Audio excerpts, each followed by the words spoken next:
BPSC optional में जो economics की तैयारी कर रहे हैं आप सभी का फिर से स्वागत है और मेरे तरफ से ढेर सारी शुभकामनाएं। जो भी स्टूडेंट तैयारी कर रहे हैं, मेरे पास कर रहे हैं, मेरे पास नहीं कर रहे हैं, कोई फ़र्क नहीं है। और आपको मैंने प्रॉमिसेज किया था कि पिछले दिन मैंने टैक्स के बारे में कुछ बताए थे और आज हम लोग इसी के में आगे बढ़ाते हुए आज हम लोग सीखेंगे इंसिडेंस ऑफ टैक्स क्या होता है, इम्पैक्ट ऑफ टैक्स क्या होता है और effect of incidence of tax क्या होता है। इन सभी चीज़ मतलब कर भार क्या होता है, करापात क्या होता है, इन सभी चीज़ों के बारे में थोड़ा थोड़ा करके मैं बहुत सारी बातें बताऊंगा, काफ़ी डिटेल में बताऊंगा। हर दिन आप बने रहिए और अगर वीडियो अच्छा लगे तो ज़रूर शेयर कीजिए ताकि दूसरे भी स्टूडेंट को फ़ायदा हो जो कि बीपीएससी इकोनॉमिक्स की तैयारी कर रहे हैं।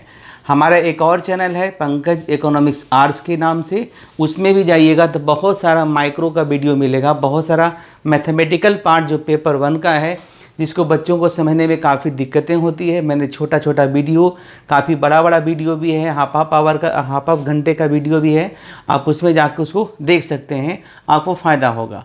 और जो मैं पढ़ाता हूँ इसका अगर पीडीएफ आपको चाहिए तो आप इस नंबर पर व्हाट्सएप कीजिएगा, मैं आपको पीडीएफ दे दूँगा, अपना नाम लिख दीजिएगा, मैं आपका पीडीएफ पक्का भेज दूँगा। मेरा प्रॉमिस है, इसमें किसी तरह का आपका कॉस्ट नहीं लगता है। क्लियर? तो चलिए आज हम लोग क्या बात करने वाले हैं, आज हम लोग बात करने वाले हैं इंसिडेंस ऑफ टैक्स के बारे में। ठीक है, आज हम लोग क्या बात करेंगे, आज हम लोग बात करें इंसिडेंस ऑफ टैक्स। ठीक है, इसको हम लोग कहते हैं कर भार। क्या बोलते हैं? कर भार। इंसिडेंस ऑफ टैक्स होता क्या है पहले समझिए। जैसे कि जब सरकार टैक्स लगाती है, तो जब सरकार टैक्स लगाती है, मान ले टैक्स हम पे लगाई और हम ही दिए तो इंसिडेंस हम पे पड़ा, भार हम पे पड़ा। लेकिन अगर टैक्स हम पे लगाई तो फर्स्ट इंसिडेंस हम पे तो पड़ा, तो उसे हम इम्पैक्ट कहते हैं। लेकिन हम किसी और से लेके सरकार को दिए, तो जो सरकार को फाइनली टैक्स देती है जिस पर वर्डन होता है, मतलब सरकार के टैक्स लगाने के बाद जो वियर करता है, जो टैक्स वियर करता है, जो टैक्स सहन करता है, उसे ही कहते हैं इंसिडेंस ऑफ टैक्स। क्या कहते हैं? Incidence of tax. देखिए मैंने आपके सजेशन के अनुसार मैंने छोटा सा नोट्स बनाया, आप भी इसी तरीके से नोट्स बनाइए। देखिए, the incidence of tax refer to the final money burden on the person who ultimately wear it. है ना? कर भार उस व्यक्ति पर अंतिम धन बोझ को संदर्भित करती है जो अंततः इसे वहन करती है। जब भी कर का धन भार अंततः अंतिम करदाता पर स्थिर हो जाता है। रेस्ट कहाँ होता है? जो बेयर करता है। आगे देखिए, है ना, इट, है ना। अब आगे देखिए, आगे यहाँ पे है whenever the money burden of tax final settle to the rest on the ultimate tax payer. Ultimately incidence किस पे पड़ता है? जो टैक्स पेयर होता है, is called the incidence of tax. जिसके ऊपर टैक्स का वर्डन पड़ता है उसे हम लोग इंसिडेंस ऑफ टैक्स कहते हैं। एग्जाम्पल समझिए, अगर सरकार इनकम टैक्स हमारे इनकम पे लगाई है और अगर हम ही वो टैक्स को पे कर रहे हैं तो उसे कहते हैं इंसिडेंस ऑफ टैक्स। लेकिन सरकार अगर हम पे टैक्स लगाई है और हम किसी और पर शिफ्ट कर देते हैं तो उसे कहते हैं, है ना, तो उसे कहते हैं अगर हम पे लगाई है लेकिन हम किसी और से लेके देते हैं तो उसे कहते हैं इम्पैक्ट ऑफ टैक्स। क्लियर? उसे क्या कहते हैं? Impact of tax. तो इंसिडेंस ऑफ टैक्स क्लियर हुआ। इंसिडेंस ऑफ टैक्स का मतलब कर का वर्डन जिसके ऊपर पड़ेगा उसे इंसिडेंस ऑफ टैक्स कहते हैं। क्या कहते हैं? इंसिडेंस ऑफ टैक्स कहते हैं। लेकिन जैसे कुछ हर सारे टैक्स को हम शिफ्ट नहीं कर सकते हैं, कुछ कर होते हैं जिसको हम शिफ्ट कर सकते हैं। जैसे अगर इनकम टैक्स हमारे ऊपर लगा तो हम किसी के ऊपर उसे शिफ्ट नहीं कर सकते, ये दर्द हम ही को सहना पड़ेगा। मैंने कल बताया था टैक्स मीन्स दर्द, tax means pain, tax means sacrifice, जो कि सरकार को टैक्स देनी जरूरी होती है क्योंकि उस सरकार उस टैक्स के पैसे से बहुत सारे डेवलपमेंट के काम पे लगाती है, जैसा कि पिछले क्लास में बताया था। और इस वीडियो को देखने के पहले कल वाला वीडियो जरूर देख लीजिएगा, तब आपको ज़्यादा क्लियर होगा। आज मैं शिफ्टिंग नहीं बता रहा हूँ, शिफ्टिंग कल बताऊँगा। और शिफ्टिंग ऑफ टैक्स को पढ़ने से पहले आपको डिमांड एंड सप्लाई का कंसेप्ट क्लियर होना चाहिए। अगर आपका डिमांड और सप्लाई पढ़ा हुआ है तो ठीक है, और अगर डिमांड सप्लाई नहीं पढ़ा हुआ है तो मेरे चैनल एक और चैनल जो है पंकज इकोनॉमिक्स आर्ट्स पर, उस पर डिमांड पूरे अच्छे तरीके से 5-5 लेक्चर सप्लाई का 5-6 लेक्चर दिया हुआ है, यानी कि 5-6 घंटे का लेक्चर दिया हुआ है, उसको आराम तरीके से देखिएगा तभी इसको समझ में आएगा। क्लियर? बिकॉज ये आपका पब्लिक फाइनेंस का पार्ट है और पब्लिक फाइनेंस में हम लोग इकोनॉमिक्स का अप्लाइड पार्ट पढ़ते हैं। क्लियर? चलिए आप बात करते हैं इम्पैक्ट ऑफ टैक्सेशन। जैसा कि मैंने कहा था, इम्पैक्ट पहले समझिए। The term impact is use to express the immediate result of the original imposition of the tax. The impact of tax is on the person on whom it is impose first, है ना? क्या समझे कि सरकार ये प्रभाव शब्द का प्रयोग, यानी कि जिस पर इसका क्या पड़ता है, प्रभाव पड़ता है, कर के तत्काल परिणाम या मूल अधिरोपण के व्यक्त करने के लिए किया जाता है।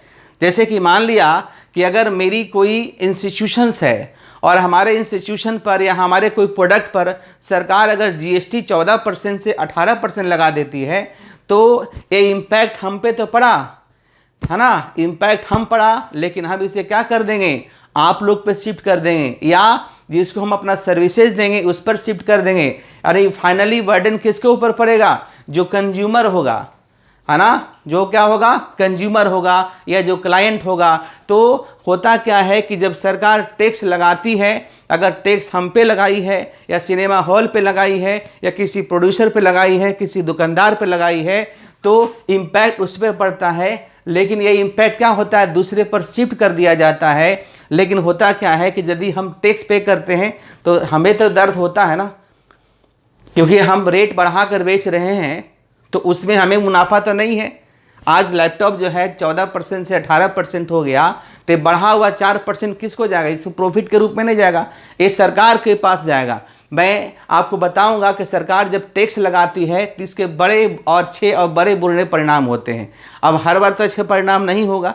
सरकार टैक्स लेती है, टैक्स लेने के बाद सरकार, मैंने कहा था, आज भी कह रहा हूं कि सरकार टैक्स के पैसा से जन कल्याण के कामों पे खर्च करती है। लेकिन कोई ज़रूरी नहीं है कि सरकार टैक्स लगाती है ना, तो सारा बेनिफिट ही होता है। लेकिन सरकार टैक्स लगाती है तो उसे हार्मफुल भी होता है। ये डिपेंड करता है कि सरकार टैक्स वाले पैसे को किस तरीके से खर्च करती है। लेकिन फिर भी आज हम लोग देखेंगे कि जब सरकार बहुत सारे ज़रूरी सामान पर टैक्स लगा देती है तो उससे अर्थव्यवस्था पर किस तरह से बुरा तरह से प्रभाव पड़ता है। क्लियर?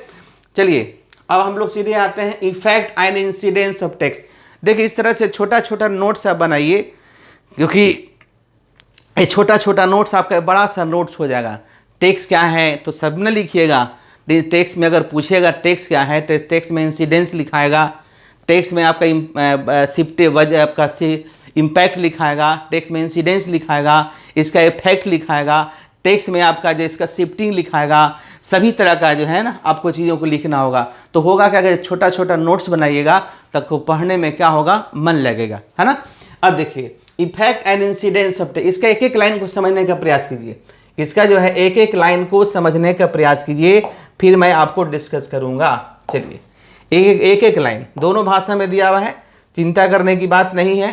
देखिए हम लोग थोड़ा सा इसको कलर चेंज कर लेते हैं। आइए, the effect of taxation refers to consequences, मतलब परिणाम, which fall on the person directly or indirectly due to imposition of certain kinds of tax, while incidence is the only reduction of the money income due to the made as tax। जब हम हमारे ऊपर सरकार tax लगाती है और tax हम ही को देना होता है तो हमारा मनी इनकम क्या होता है, कम जाता है। लेकिन यही नहीं है, इसका बहुत सारे प्रभाव होते हैं। और क्या देखिए आगे, when a tax is imposed it influences the economy in various form। आगे हम डिस्कस करेंगे, जब सरकार टैक्स लगाती है तो ये इकोनॉमी के डिफरेंट सेक्टर को किस तरह से प्रभावित करती है, इस पर हम लोग डिस्कस कर रहे हैं। देखिए इन अदर वर्ड्स, एक एक word, it affect production, it affect production, consumption, production मतलब उत्पादन, कंजम्पशन मतलब उपभोग, सेविंग मतलब बचत, इन्वेस्टमेंट मतलब निवेश, चॉइस ऑफ टेक्निक मतलब जो उत्पादन के तरीके अपनाते हैं उस पर प्रभाव पड़ेगा, इकोनॉमिक ग्रोथ आर्थिक वृद्धि पे प्रभाव पड़ेगा, इनइक्वालिटी ऑफ इनकम समाज में आय की इनइक्वालिटी होगी, असमानता होगी, है ना। और क्या है कि बेसिकली जो है अंत में हमारा इसका हमारे इनकम पे ही प्रभाव पड़ेगा, है ना। डेट मीन्स हमारा जो परचेजिंग पावर है वो कम जाएगा। अब चलिए एकदम आराम से एग्जाम्पल लेकर समझते हैं। सेम चीज़ का हिंदी में दिया हुआ है, कराधान के प्रभाव और घटनाएं।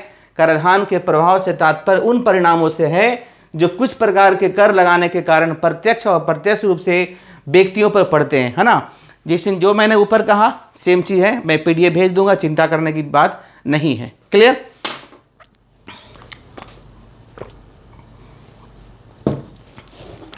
अब आइए बहुत सिंपल एग्जाम्पल मैं देता हूं, आपको समझ में आएगा। जैसे देखिए, ये पेट्रोल है और डीजल है, इसको पहचान रहे होंगे, हर जगह मिल जाएगा। अब देखिए पेट्रोल का रेट बढ़ जाता है ना। सरकार अगर इस पर टैक्स लगाती है, और टैक्स तो भरपूर लेती है इस पर है, सरकार एकदम कोताही नहीं बरतती है। सरकार टैक्स लेती है तो ये जो है 65 रुपया से सीधे जो है हो गया 100 रुपये लीटर। टैक्स कहाँ लगा? पेट्रोल पर, है ना। शिफ्ट कहाँ हो गया? कंज्यूमर पर। टैक्स कहाँ लगा? Petrol pump. तो पेट्रोल के जो उत्पादक है टैक्स, यानी कि टैक्स तो वही ना देंगे, लेकिन देंगे कौन? हम देंगे। गाड़ी जो चलाते हैं, गाड़ी यूज करते हैं वो देंगे, टू व्हीलर जो यूज करते हैं वो देंगे, है ना। और कौन देंगे, है ना। या ट्रक चलाते हैं वो देंगे। अब देखिए इसका प्रभाव कैसे कैसे पड़ता है। अब मान लीजिए देखिए पेट्रोल का दाम बढ़ा, तो पेट्रोल का दाम बढ़ने के कारण इसका इम्पैक्ट सीधे ऑटोमोबाइल इंडस्ट्री पे पड़ेगा। पेट्रोल का रेट बढ़ने के कारण इसका सीधे असर कहाँ पड़ता है? टू व्हीलर और फोर व्हीलर बनाने वाली कंपनी पर। अब ध्यान से सुनिएगा, पेट्रोल का रेट बढ़ने के कारण गाड़ी खरीदने से पहले लोग पेट्रोल के बारे में सोचते हैं, एयर कंडीशन खरीदने से पहले लोग इलेक्ट्रिसिटी के बारे में सोचते हैं, है ना। लोग इलेक्ट्रिसिटी के बारे में सोचते हैं, और इस बोर्ड को लेने से पहले इसके ई पेन के बारे में सोचते हैं, काफ़ी महंगी पेन होती है। क्लियर? अब समझिए, देखिए सरकार अगर पेट्रोल का रेट बढ़ाती है तो कार का डिमांड घट जाता है, ये घट जाएगा। टू व्हीलर का डिमांड घट जाएगा, घटा भी है। अब जब कार का डिमांड घटेगा, ध्यान से सुनिए, अब जब कार का डिमांड घटेगा, है ना, जब कार का डिमांड घटेगा that means production कमेगा।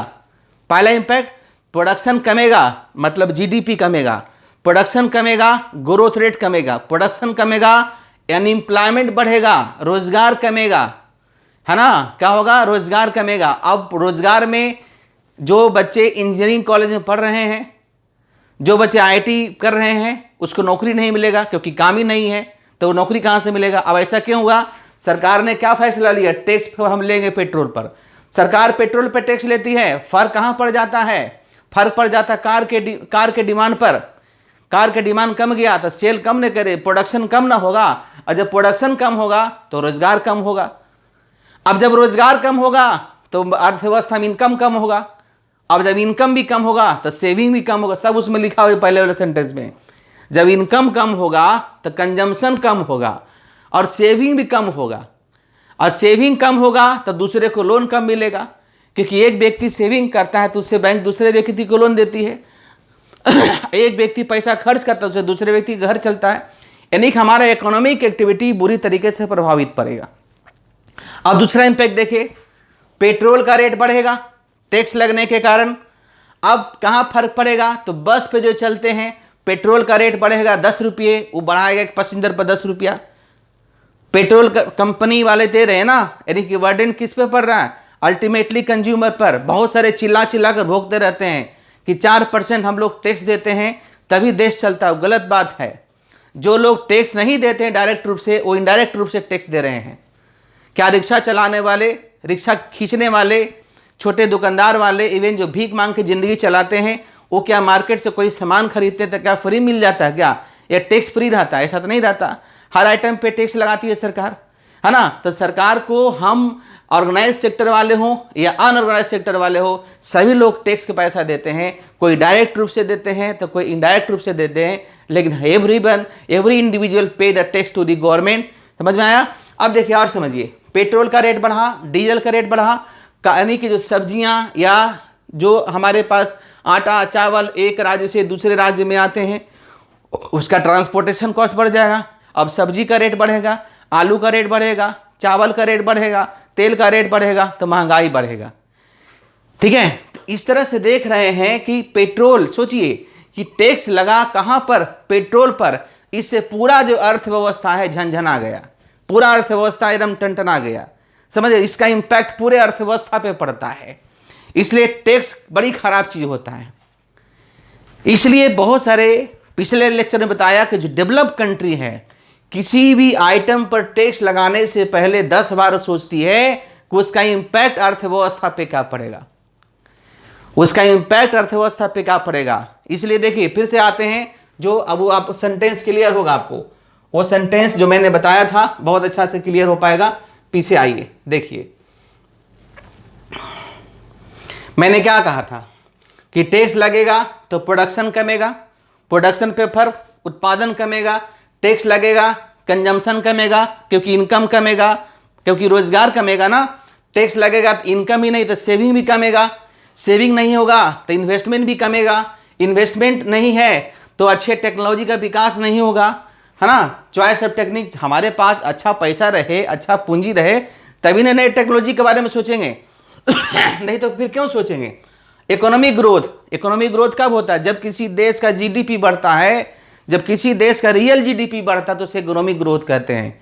National income का लेक्चर दिया हुआ है पंकज इकोनॉमिक 7 पे जाकर देखिए, रियल जीडीपी और नॉमिनल जीडीपी क्या होता है। जब देश के जीडीपी को कांस्टेंट प्राइस पर मापते हैं, अभी भारत का जो कांस्टेंट ईयर है और कांस्टेंट प्राइस है 2011-12 है, तो उसे रियल जीडीपी कहते हैं। तो देश का जब रियल जीडीपी बढ़ता है तो देश इससे कहता है कि देश आगे बढ़ रही है ना, देश का ग्रोथ हो रहा है।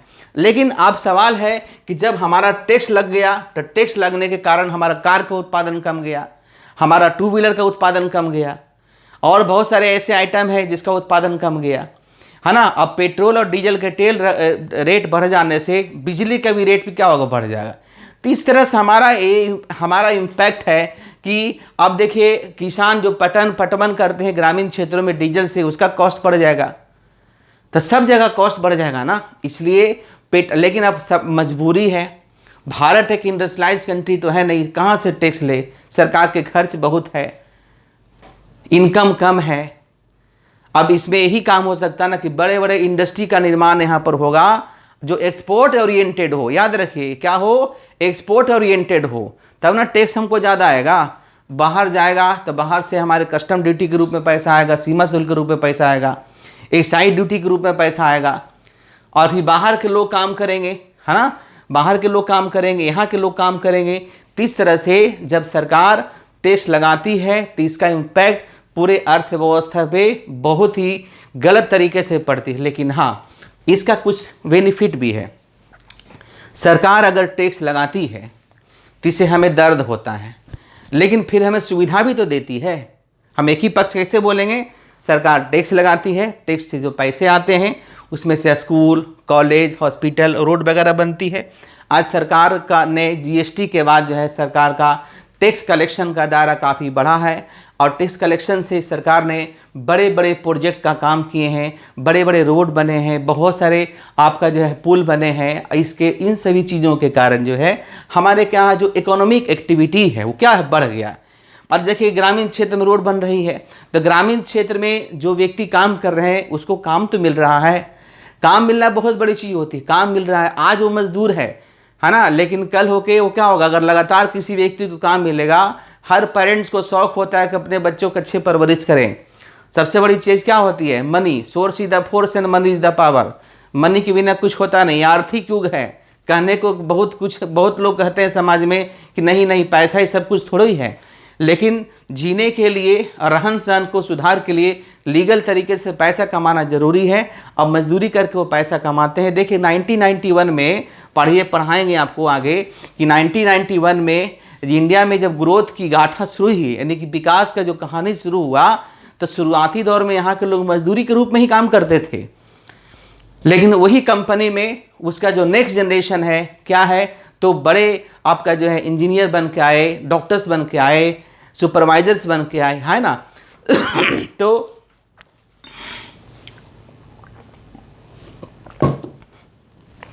आपका जो है आज ये लेक्चर्स आपको मदद करेगी आगे की तैयारी करने में। जब टेक्स्ट पे नोट्स बनाते हैं तो बहुत टैक्स में बहुत सारे चीज़ें होते हैं, बहुत सारे दायरे होते हैं, उन सभी को चीज़ों को समझने का प्रयास कीजिए। आप एक नोट्स बनाइए, है ना, हाँ, आप एक नोट्स बनाइए और फिर जो है उसमें छोटी छोटी बातों को जिक्र कीजिए। और फिर जब मैं नेक्स्ट क्लास में कल आऊँगा तो कल मैं आपको क्या बताऊँगा, कल का टॉपिक होगा शिफ्टिंग ऑफ टैक्स। क्या टॉपिक होगा? शिफ्टिंग ऑफ टैक्स कल बताऊंगा। हालांकि मैं शुरू से बताऊंगा, कल हो सकता है लंबा लेक्चर हो। शिफ्टिंग ऑफ टैक्स, जब सरकार टैक्स लगाती है तो शिफ्टिंग होता है, तो उसमें से कितना कंज्यूमर को नुकसान होता है, कितना प्रोड्यूसर को नुकसान होता है, और दोनों के नुकसान के बाद कितना सरकार को फ़ायदा होता है ना। तो इस तरह से आज यहीं तक रखिए, फिर हम लोग नेक्स्ट मिलेंगे। आज यहीं तक, थैंक यू, धन्यवाद।